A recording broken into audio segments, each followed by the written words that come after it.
Olá, meus amigos sobreviventes. A nossa aula hoje é sobre salvatagem. Então, eu queria começar falando sobre sobrevivência na terra, né? Para depois a gente evoluir para sobrevivência aí no mar.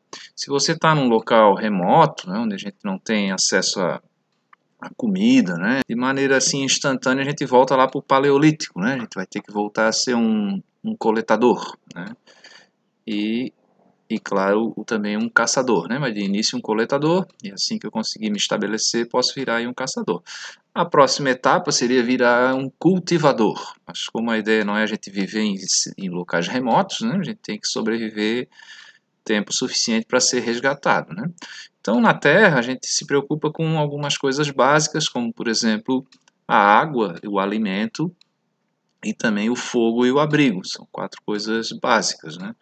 Então, para conseguir isso, né, o que eu vou sentir primeiro é a água, né? Então, tem que me estabelecer próximo do local onde tem a água, que eu tenha como coletar água pura. Se eu tiver fogo, é muito mais recomendável, porque daí eu posso esterilizar a água, né? Ferver a água e ter uma segurança maior com a minha água. Também posso cozinhar alimentos, né? E, dependendo da localização onde a gente está, coletar, principalmente aí frutas, né, outros vegetais aí, que possam ser comestíveis e, na medida do possível, construir um abrigo. Se eu for passar muito tempo nesse local, construir um abrigo. Já no mar é diferente, né? Porque no mar a gente tem uma preocupação maior, que é primeiro sobreviver ao afogamento, né? Então tem que me preocupar com ar. Em segundo lugar, me preocupar com água e também com o alimento, né? O abrigo vai ser fornecido aí pelo equipamento de salvatagem, que seria a balsa de salvatagem, que a gente vai começar a ver ela aqui hoje. A gente já viu um pouco lá na aula da Norma 01, a norma da Autoridade Marítima, né? E vamos detalhar um pouco melhor hoje. E também como eu faço para obter a água, e além da ração, né, que a gente tem aqui na nossa balsa de sobrevivência, e outras coisas que vamos estar vendo aqui no decorrer dessa aula. Tá? O mais importante para a gente sobreviver, né, o que diferenciou o ser humano dos outros animais, é a gente ter a capacidade de raciocínio. A gente precisa ter calma, né? E nisso aí o treinamento ajuda bastante. Se você treinou, você sabe, conhece o limite do seu corpo, você vai ter uma estabilidade emocional maior. Infelizmente, a gente não vai poder ter aula prática aqui, mas quero convidar vocês para, assim que se restabelecer o nosso ensino presencial, vocês virem fazer o curso FIC. A gente tem cursos FIC de salvatagem aí de 8 horas, né? Um curso que tem a prática, né, na piscina, tá? O uso do colete de flutuação e também um nado utilitário. Ok, então vamos lá, lembrando que a vida não é filme e vocês, como eu, não estão num videogame, tá? A gente só tem uma vida, tem que cuidar dela muito bem. Então a primeira coisa é evitar situações extremas, mesmo que de brincadeira, né? Se a gente fosse expor alguma coisa, que ela tem que ser muito bem planejada, né? Certo? Não é brincadeira, a gente morre de verdade, tá? Então vamos lá, deixa eu abrir aqui vamos abrir aqui a apresentação. Então, meu nome é Ricardo Machado. Essa é a aula de salvatagem para o curso técnico de recursos pesqueiros do campus do Instituto Federal de Educação, Ciência e Tecnologia do Rio Grande do Norte, campus Macau.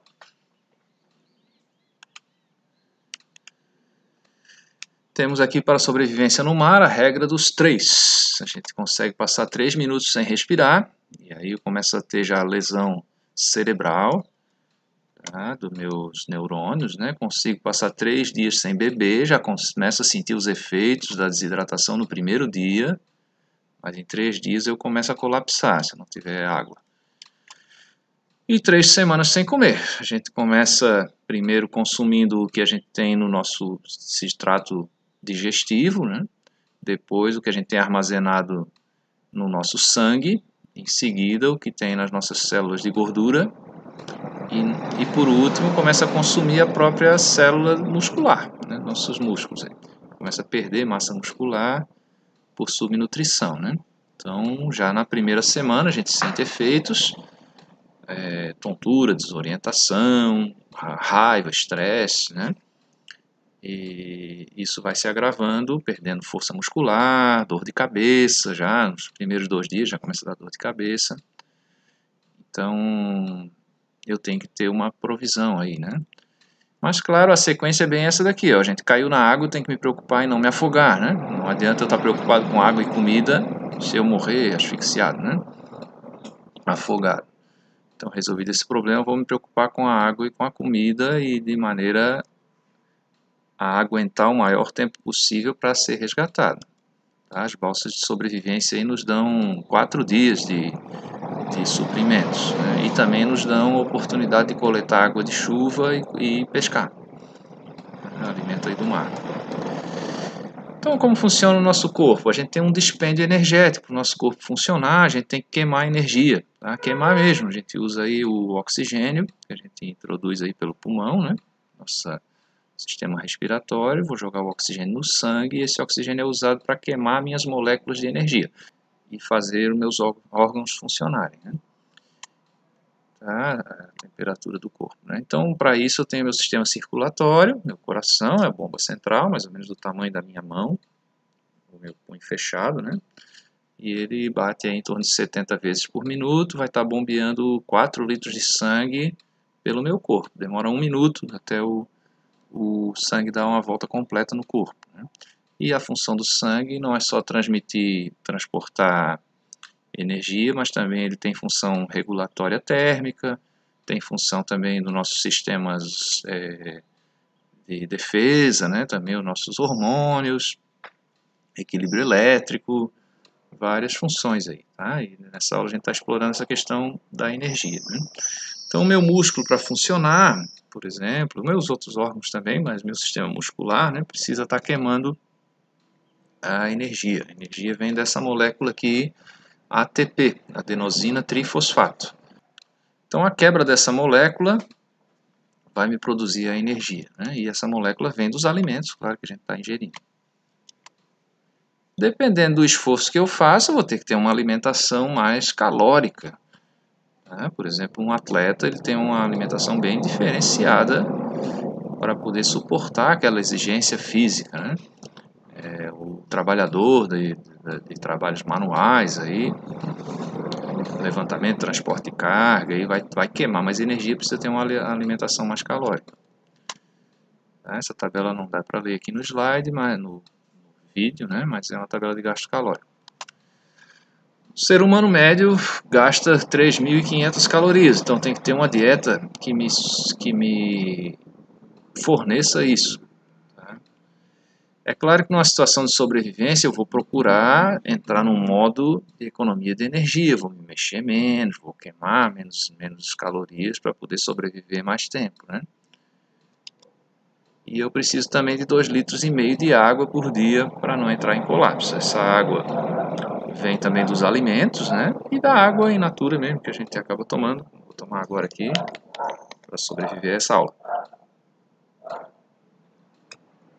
Os professores precisam beber água para, além dessa questão aqui da desidratação, mas também para umedecer a corda vocal, né? Senão a gente não aguenta usar a voz, né? Muito tempo, né? A nossa temperatura média corporal interna tem que ser 37 graus Celsius. Se eu aumentar ou diminuir isso, vou ter alguns problemas.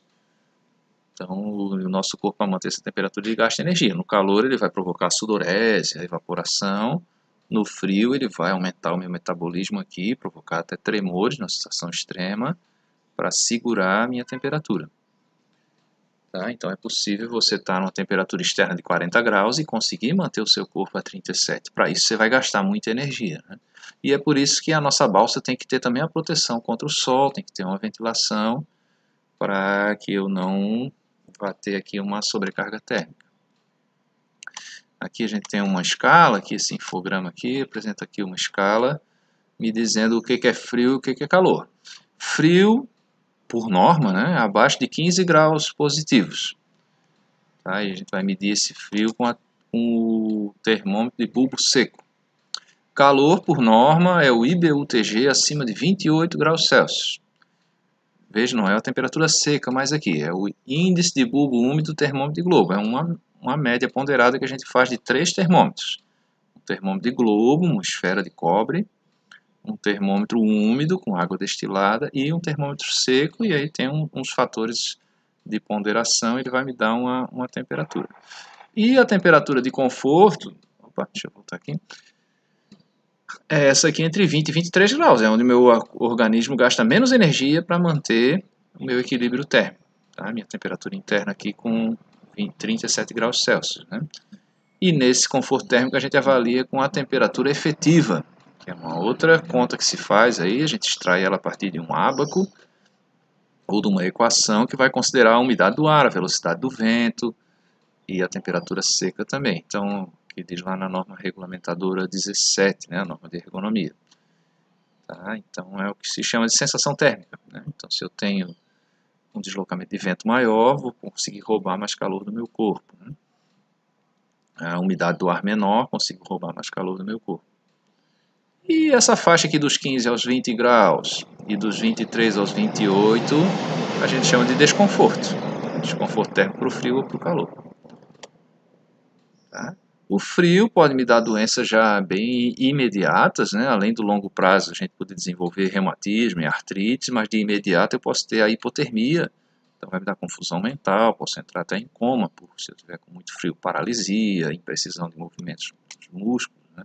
O calor pode me dar exaustão de calor, também a desidratação, cãibras, né? Que é a contratura involuntária dos nossos músculos, porque eu estou como desidrato, eu estou mudando aqui a concentração dos íons, né, no meu sangue, isso pode dar problema para os meus músculos aí. Tá? O casulo, né, de sobrevivência é esse aqui, você não vai entrar ali, né, não se preocupe, ele vai acionar uma balsa que vai romper esse casulo e vai nascer aí dessa semente uma balsa flutuante inflável, tá, de borracha. Antigamente se usava botes salva-vidas, né? A gente vê aí no filme do Titanic, né? Botes salva-vidas mas eles ocupam muito espaço, né? E também fica mais difícil de você proteger os alimentos que vai ter ali dentro, a sua ração de sobrevivência, né? Então esse aqui eu consigo lacrar e ele ocupa menos espaço e ele fica até de uma ação automática, é mais fácil de eu jogar ele no mar. Aqueles botes a gente tem que ter sistemas de guincho, né, para poder botar no mar. Então já vou explicar como funciona isso. Ele tem aqui um acionamento por CO2. Então usa um cilindro, mais ou menos do tamanho do extintor de incêndio, às vezes 2 cilindros. E a gente puxa uma corda, essa corda solta um grampo que libera a válvula do cilindro, né? E aí ele vai inflar até chegar na pressão ideal. E ele tem uma válvula de equilíbrio de pressão ali para poder jogar um pouco do gás fora para não explodir a balsa. Né? 50% de chance dela cair de cabeça para baixo. Tá? Então a gente tem que aprender também a desvirar a balsa para poder entrar. E as coisas que tem dentro da balsa estão todas amarradas dentro de bolsas, tá? Os kits de sobrevivência ali. Cada balsa tem uma capacidade. Aqui está ela aqui com a cobertura ainda desmontada, né? Ela tem um mastro ali que é inflável também, então vai levantar erguer essa cobertura. É importante a cobertura para me proteger do sol e também do frio, né? Então essa daqui para 20 pessoas, ó, a gente tem várias capacidades, sempre com a cobertura para as balsas oceânicas, né? Balsas de mar de interior não é assim, ela não tem a cobertura. Aquelas estruturas que a gente vê embaixo ali são sacos de água, tá? Então, quando a gente infla a balsa, ele enche de água para dar estabilidade, para a balsa não virar. Aqui também, essa um pouco menor. Essa para 8 pessoas. Ali em cima, aquele V em preto, é o coletador de água. Tá? Então, água de chuva, né? A gente tem um saquinho ali dentro com uma mangueirinha. Consegue coletar água de chuva, né? Se tiver a sorte de chover, claro, né? Não se pode beber água do mar, tá? A gente é tentado a beber água do mar, mas a água do mar vai aumentar a minha desidratação porque ela tem sal. Então o meu organismo vai acabar botando minha água interna para fora para limpar e isso é um problema, tá? Não posso beber. Também não beba urina, tá? Não é aconselhável. Estou dizendo isso, vocês devem estar rindo agora, mas dá vontade, viu? Quando você está com sede, de você fazer isso. A gente vê nos filmes, a pessoa urina num buraco, bota um plástico em cima e aí consegue que o calor do sol destile ali essa água. É possível, mas a quantidade muito pequena de água por destilação assim, solar que a gente consegue. A não ser que você tenha um destilador mesmo solar, você pode conseguir até destilar água do mar. Tá, outra menorzinha aqui para 6. Normalmente embarcação de pesca de pequeno porte usam essas aqui. Tá? E existe também os botes autopropelidos aqui, se usa em plataforma de petróleo, para abandono, né? Normalmente eles são fechados em cima também para resistir a incêndios, tem uma bomba d'água que molha toda essa cobertura para poder atravessar chamas, né? Caso de incêndio em plataforma de petróleo. Tá? E botes de resgate também, que você possa evacuar as pessoas de maneira rápida daquela plataforma. O que vem dentro da balsa de sobrevivência aí? A gente vem um kit de medicamentos, normalmente medicamento para dor e febre, tá? Dipirona, paracetamol normalmente, e também para enjoo, aqui o Dramin. Existe também uns kits para curativos, assim, bandagens, esparadrapo, mas é bem simples esse kit de medicamento. Temos também o kit de sinalizadores, que são os pirofóricos, né? Vamos ver. O kit da ração, não se chama ração para a gente entender como comida de animal, não, tá? Ração porque ela vai ser racionada. Ela é fracionada para eu comer, para eu consumir ela durante um tempo determinado, tá? Então tem que racionar. Não adianta eu comer tudo no mesmo dia, né? No primeiro dia. As primeiras 24 horas, gente, a gente não come nem bebe água, tá? Porque o nosso corpo ainda tem reserva no nosso sistema digestivo, né? Aí, no segundo dia que a gente começa a usar a ração. Tá? Normalmente no primeiro dia a gente está se acalmando ainda daquele trauma, né? do naufrágio, a gente está ainda caindo em si, né? E a gente tem que entrar no modo de sobrevivência mesmo, modo de gasto mínimo de energia. Tá? Não adianta ficar alvoroçado, querer sair nadando, querer sair remando para procurar uma ilha, porque você só vai gastar energia e não vai conseguir sobreviver mais tempo, né? Vem também um kit de reparo com cola e remendos e também uma bomba para eu poder encher a minha balsa caso ela fure. E um kit de pesca com iscas artificiais. Tá? É muito comum os peixes pequenos vão se abrigar em coisas flutuantes, né? E os peixes grandes estão atrás dos peixes pequenos. Então a gente consegue pescar em alto mar, tá? Com isca artificial. E temos também o coletor de água de chuva, que nada mais é que um saquinho de plástico que a gente vai conectar naquela canaleta que tem na cobertura da nossa balsa. Tá? Quando começa a chover, normalmente a primeira aguinha a gente deixa separada, porque ela vem salgada, porque a nossa cobertura está com sal da maresia, né?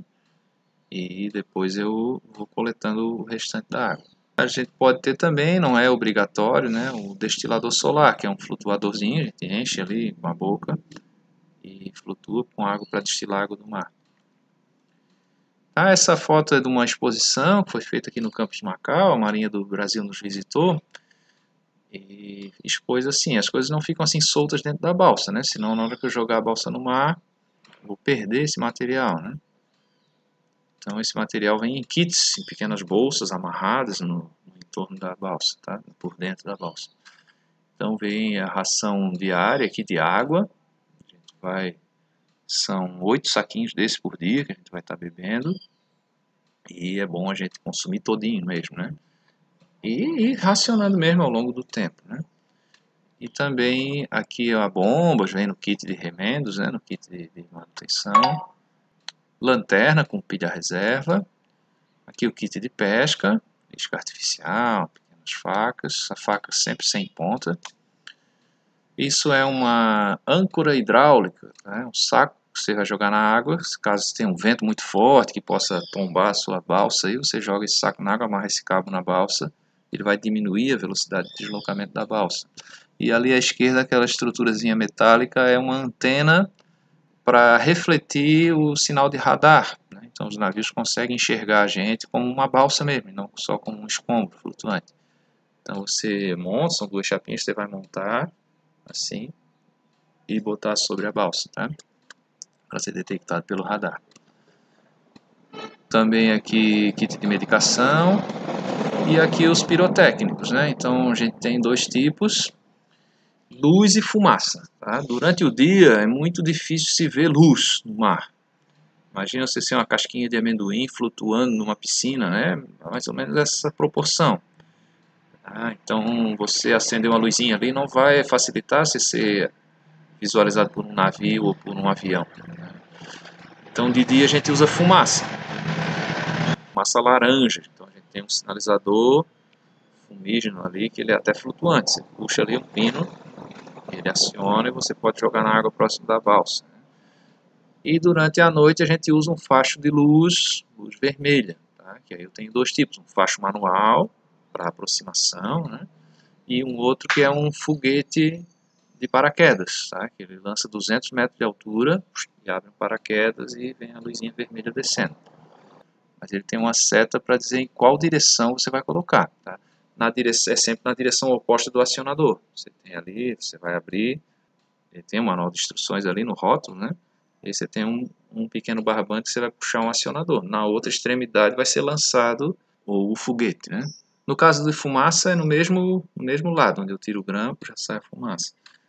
Tá? Mas do foguete é no campo contrário. Então a gente tem que tomar cuidado também para não se machucar, não se queimar, né? Não sei se vocês se recordam, uma vez houve um acidente num estádio de futebol, porque foram usar um sinalizador desse, e era um lançador desse de foguete, né? Acertou a cabeça de um torcedor lá e matou o rapaz. Então isso é exclusivo para sinalização de emergência, né? Tá? De qualquer forma, você não sai sinalizando para nada, né? Você tem que estar vendo um navio ou vendo um avião para daí usar esse sinalizador na hora certa. Tem um número limitado aí de sinalizadores. Esses remos é mais para manobra, para eu me afastar do naufrágio, para eu me aproximar, manobrar para uma embarcação, né? Se eu conseguir ver uma ilha na proximidade, não é para eu sair remando para o horizonte, não, porque senão eu só vou estar queimando energia e a balsa não é feita para navegar assim com remo, tá? Não tem quilha, né? Normalmente ela é redonda ou sextavada ou oitavada. É a manta de proteção térmica, né? Aluminizada. E essa é a ração, uma paçoca, né? Tipo, uma paçoca, ela é feita com trigo, com amendoim. E ela tem o número de calorias, a gente come uma dessa por dia. Tá? Um número de calorias suficiente para me manter vivo o maior tempo possível. Tá? É sempre bom, gente, a gente ter um bom relacionamento, tá? É muito difícil sobreviver sozinho. E é por isso acho que as pessoas dizem que o homem é um ser social.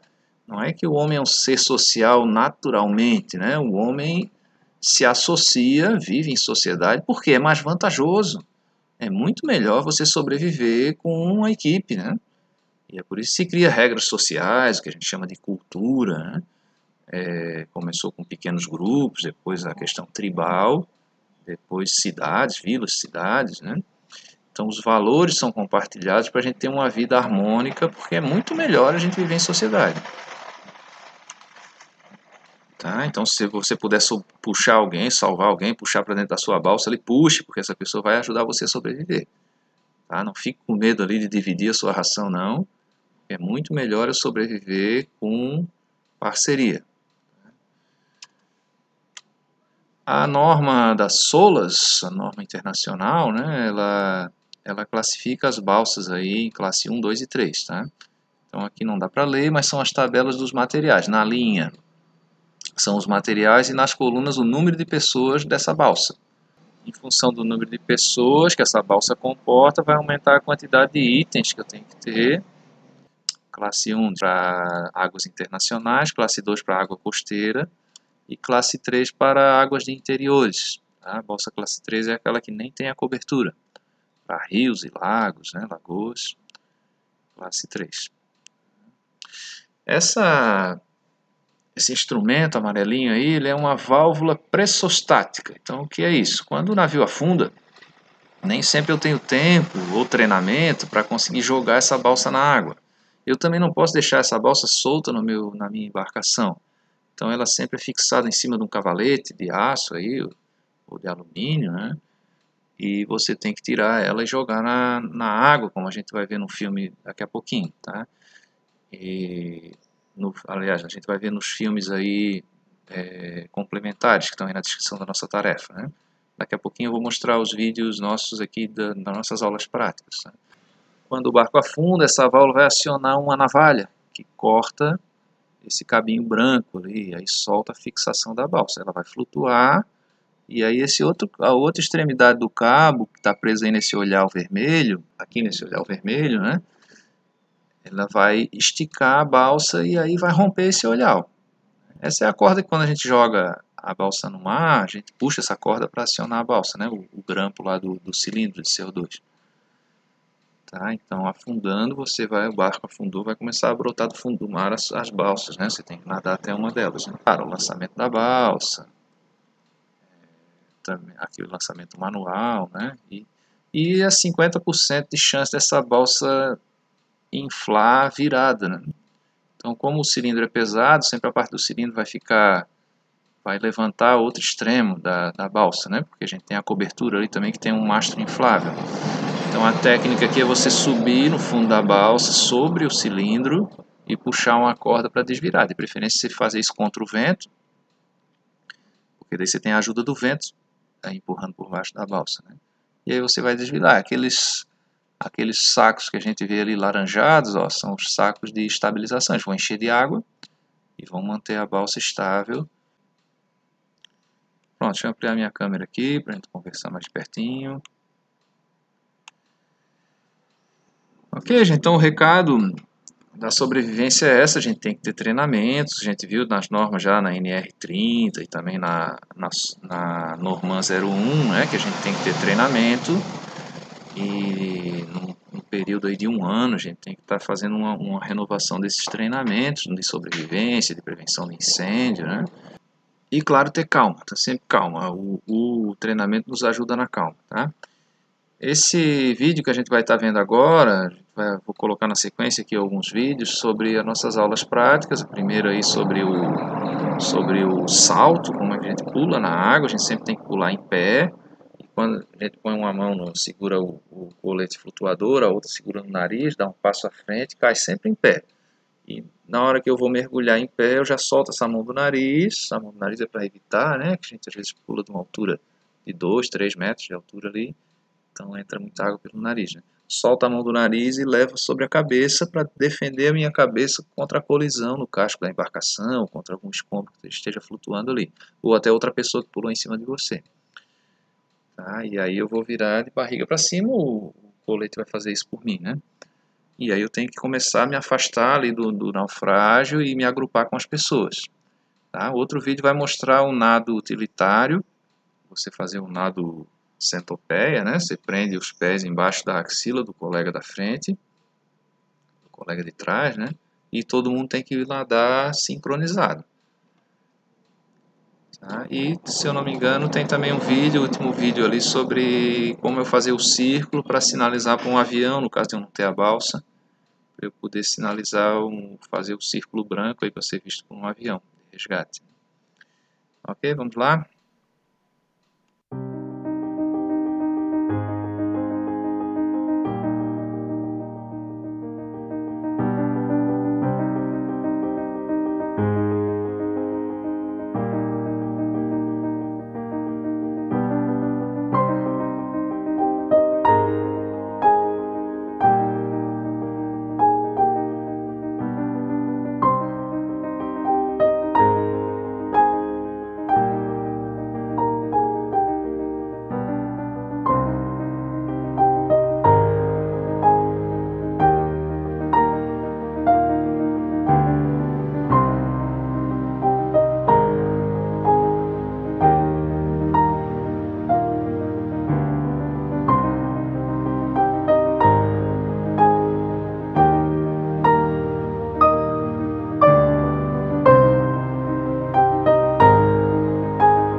Então vai lá, o avião passando!